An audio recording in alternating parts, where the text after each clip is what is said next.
Hello दोस्तों, स्वागत है आपका घांची क्लासेस में। और आज हमारे पहले लेक्चर में हम सीखने वाले हैं मैथ्स क्लास 10 मैथ्स का chapter 1 real numbers. What are real numbers? Real numbers होता क्या है? Numbers which include rational numbers and irrational numbers are called real numbers. For example 2/4, 3/4, 6/8, 10/5, √2, √3, √4, √5, all are rational numbers and irrational numbers. All these mixtures are called real numbers. Real numbers में हमारा पहला topic है Euclid's division lemma. Now what is Euclid's division lemma? हम इसके नाम से ही जान लेंगे ये होता क्या है। यूक्लिड्स डिवीजन लेमा, यूक्लिड किसी आदमी का नाम है, डिवीजन मतलब कुछ डिवाइड का हम इसमें यूज करने वाले हैं। लेमा, अभी लेमा क्या होता है? Lemma, it is a proven statement which is use to prove an another statement. इसका मैं सीधे साधे भाषा में बता देता हूँ इसको होता क्या है। लेमा मतलब, लेमा एक प्रूव्ड स्टेटमेंट होता है जो पहले से प्रूव्ड है, वो हम यूज करते हैं कोई दूसरे स्टेटमेंट को प्रूव करने के लिए, उसे हम कहते हैं लेमा। फिर उसमें हमारा दूसरा टॉपिक है the fundamental theorem of arithmetic. अभी the fundamental theorem of arithmetic होता क्या है? Every composite number is a product of two prime numbers. अभी ये क्या होता है? कोई भी कंपोजिट नंबर्स क्या होते हैं? 5, 4, 6, 8, 10, 12, 14, 16, 18, 20, 22, 24, all are composite numbers. Prime numbers क्या होते हैं? जिसके फैक्टर सिर्फ 1 और द नंबर इटसेल्फ होता है। जैसे कि 2 का फैक्टर क्या होगा? 1 और 2, 3 1 सा 3 और 3 इटसेल्फ 5 का फैक्टर होगा 1 और 5। तो ये हो गया कंपोजिट नंबर और प्राइम नंबर। तो ये क्या कह रहा है the fundamental theorem of arithmetic के कोई भी कंपोजिट नंबर हो, जैसे कि 6, they all are product of two prime number. जैसे 6 प्राइम है, 6 का अगर हम फैक्टर निकाले तो होता है 3 इंटू 2। 3 भी प्राइम नंबर है, 2 भी प्राइम नंबर है, means it is a product of two prime number. एक और एग्जांपल हम ले लेते हैं 8 का फैक्टर क्या होगा? 2 into 2 into 2। Again 2 is a prime number, तो ये प्राइम फैक्टर है। तो इसे हम कहते हैं the fundamental theorem of arithmetic. अभी हमारा सेकेंड टॉपिक है रियल नंबर्स में। अब हमारा थर्ड टॉपिक है इरेशनल नंबर्स। इरेशनल नंबर्स होता क्या है? √2, √3, √5, √7, √8, ये सब है इरेशनल नंबर्स। अब ये इरेशनल है क्यों? हमें इतना तो पता है रैशनल नंबर्स किसे कहते हैं, which can be written in the form of p upon q where q is not equal to 0। मतलब वो जो नंबर जिसे हम p upon q में लिख सकते हैं और जहां q की वैल्यू 0 नहीं होती है, उस नंबर को हम बोलते हैं रैशनल नंबर। अभी आपको पता है √2 इरेशनल है, मुझे पता है √2 इरेशनल है, लेकिन हमें ये पता कैसे चला कि √2 इरेशनल है? How to know that √2 is a irrational number? हम कैसे पता लगाएंगे कि √2 इज एन इरेशनल नंबर? अभी हम वो देखते हैं हाउ √2 इज एन इरेशनल। अब हम पता कैसे लगाएंगे कि √2 is N rational number, sorry √2 is an irrational number? इसका हमें एक सिंपल सा मेथड दिया हुआ है बाय यूजिंग कॉन्ट्राडिक्टरी मेथड। अभी ये कॉन्ट्राडिक्शन मेथड होता क्या है? सिर्फ एज्यूम करना कि √2 इज एन रैशनल नंबर, ठीक है? एज्यूम कर लेते हैं, assume that √2 is a rational number. If √2 is a rational number, it can be written in the form of p upon q, where q is not equal to 0 and p and q are co-primes। अब co-prime क्या होता है? Numbers जिसका HCF 1 हो, मतलब number जिसका factor 1 हो, उसे हम कहते हैं co-prime। So √2 is equal to p upon q, where q is not equal to 0 and p and q are co-primes।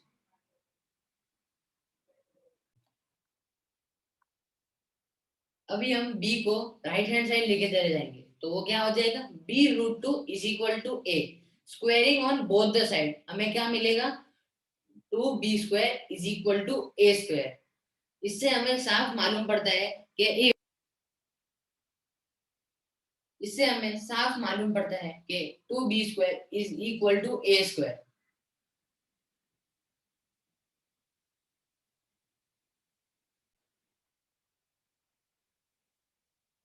अभी हमें इतना पता चल गया कि 2b² is equal to A square, मतलब 2 डिवाइड्स ए स्क्वायर। अगर 2 divides A square then 2 will also divide ए।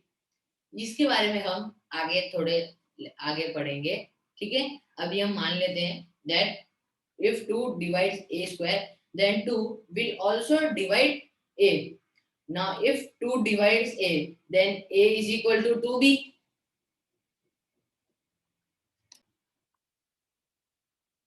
फिर हम क्या करेंगे, let a is equal to 2k where k is an integer। हमने क्या किया, a का वैल्यू एज्यूम कर लिया 2k, जहां k कोई रैंडम इंटीजर है।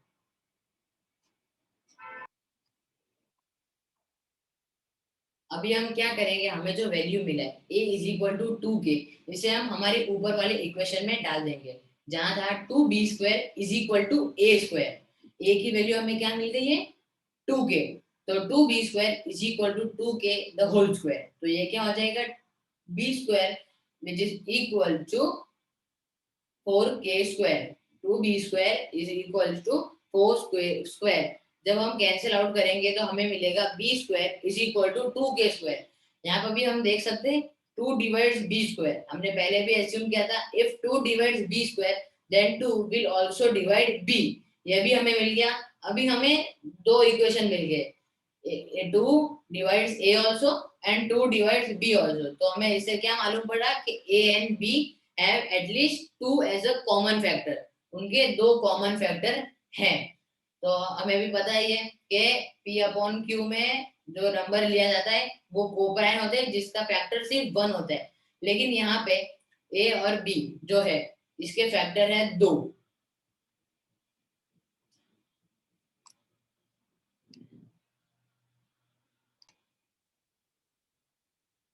इससे हमें क्या मालूम पड़ेगा कि a and b have 2 as a common factor, 1 common factor नहीं है। मतलब हमारा एजम्पशन रॉन्ग था that √2 is a rational number. तो हम क्या यहाँ लिख सकते हैं, hence √2 is an irrational number. हमने प्रूव कर दिया कि √2 is an irrational number. Real number का आखिरी और फोर्थ टॉपिक है rational numbers and their decimal expansion. हमने पहले भी डिस्कस किया था रैशनल नंबर्स होता क्या है। Rational numbers can be written in the form of p/q where p and q are some integers and q is not equal to 0। ये हमने पढ़ा था। अब डेसिमल एक्सपेंशन क्या होता है, जिस नंबर के आगे हम पॉइंट लगा सकते हैं उसे हम कहते हैं डेसिमल एक्सपेंशन। वापस सुन लीजिए, जिस नंबर के आगे हम पॉइंट लगा सकते हैं उसे कहते हैं हम डेसिमल एक्सपेंशन। अभी हम एक एग्जांपल देखेंगे और समझेंगे डेसिमल एक्सपेंशन होता क्या है। अभी हम एग्जांपल के पहले समझ लेते हैं टर्मिनेटिंग और नॉन टर्मिनेटिंग रिपीटिंग होता क्या है।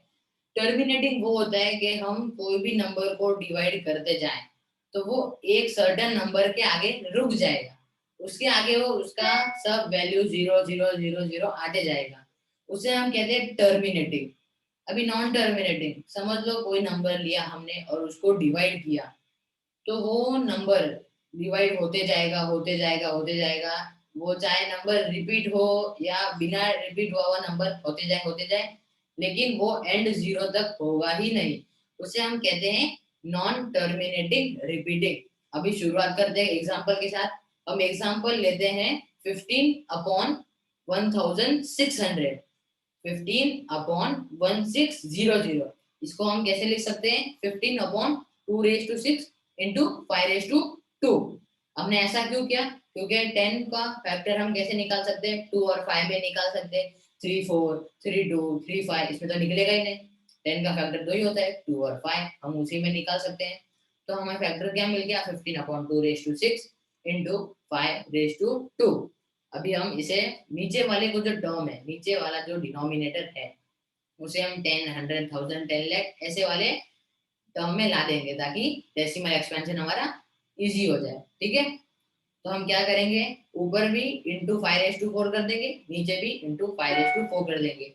तो हमारा क्या हो जाएगा 15 into 5⁴ which is equals to 2⁶ into 5⁶।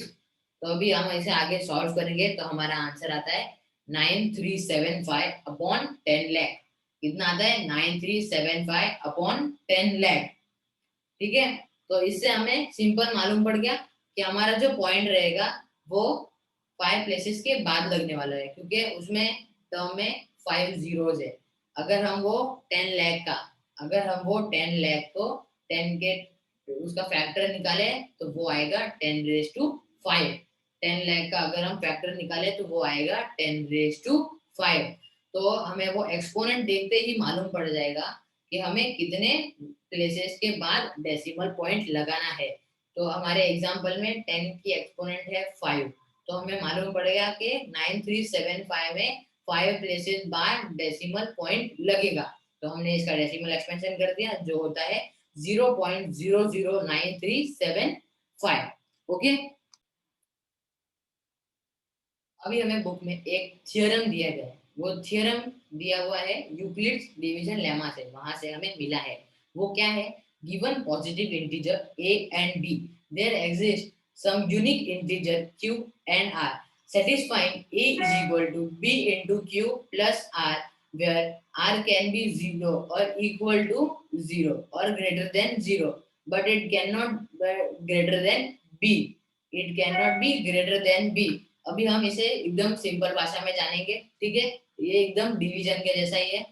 ठीक है, ए ए जो है वो हमारा है डिविडेंड, वो हमारा क्या है? Dividend, which is equal to B into Q plus R. B हमारा क्या है? डिवाइजर, बी है हमारा डिवाइजर, क्यू है क्वोशिएंट और आर है रिमाइंडर। अभी हम इस एग्जांपल में देख सकते हैं कि 4 को अगर हम डिवाइड करें तो 2 2 जा 4 और नीचे आता है रिमाइंडर 0।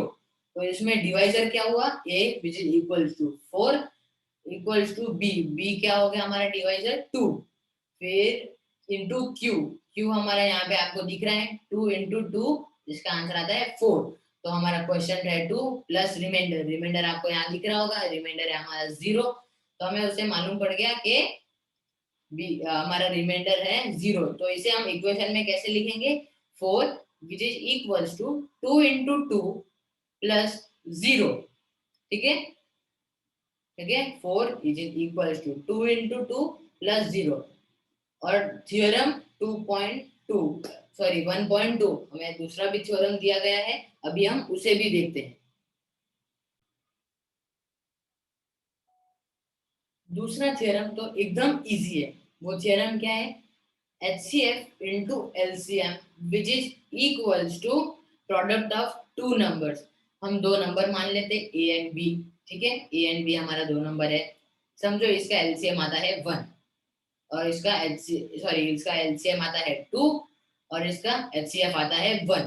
तो इसे हम कैसे लिख सकते हैं? 2 into 1 which is equals to product of two numbers. हमारा दो नंबर क्या था? ए एंड बी, इसका प्रोडक्ट।